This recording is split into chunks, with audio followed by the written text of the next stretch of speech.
Hi guys, ഇന്നിപ്പോൾ നമ്മുടെ കയ്യിൽ സ്റ്റോക്ക് ഇരിക്കുന്ന കുറച്ച് ഫൈബർ പാർട്സ് കാണിച്ചു തരാം. ഇതാണ് RSന് യൂസ് ചെയ്യാൻ പറ്റിയ BMW മാസ്ക്. വെച്ച് കഴിഞ്ഞാൽ ഈ ഒരു രീതിയിൽ നമുക്ക് വണ്ടിയുടെ ഫ്രണ്ട് ലുക്ക് കൺവേർട്ട് ചെയ്യാം. അതുപോലെ തന്നെ ഈ ഒരു മാസ്ക് വെക്കുമ്പോൾ RSന്റെ സ്റ്റോക്ക് വൈസറോ RSന് യൂസ് ചെയ്യുന്ന വൈസറോ വെക്കാൻ പറ്റത്തില്ല. നമുക്ക് V3ക്ക് യൂസ് ചെയ്യുന്ന വൈസറാണ് ഈ ഒരു മാസ്ക് വെക്കുമ്പോൾ വെക്കേണ്ടത്.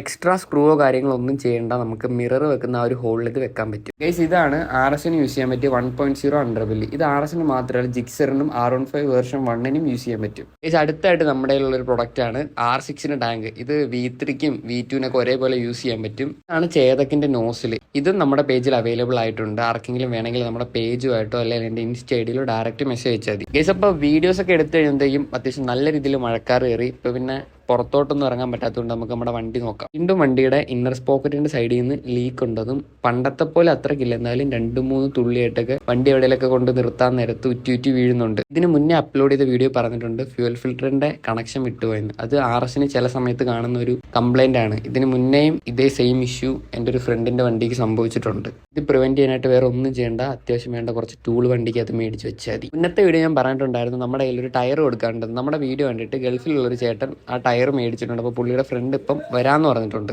അങ്ങനെ പുള്ളിക്കാരൻ വന്ന ടയർ കൊണ്ടുപോയി. അപ്പം ഇത്രേ ഉള്ളൂ ഇന്നത്തെ വീഡിയോ. വണ്ടിയുടെ അപ്ഡേഷൻസുമായിട്ട് അടുത്ത വീഡിയോയിൽ നടക്കണം.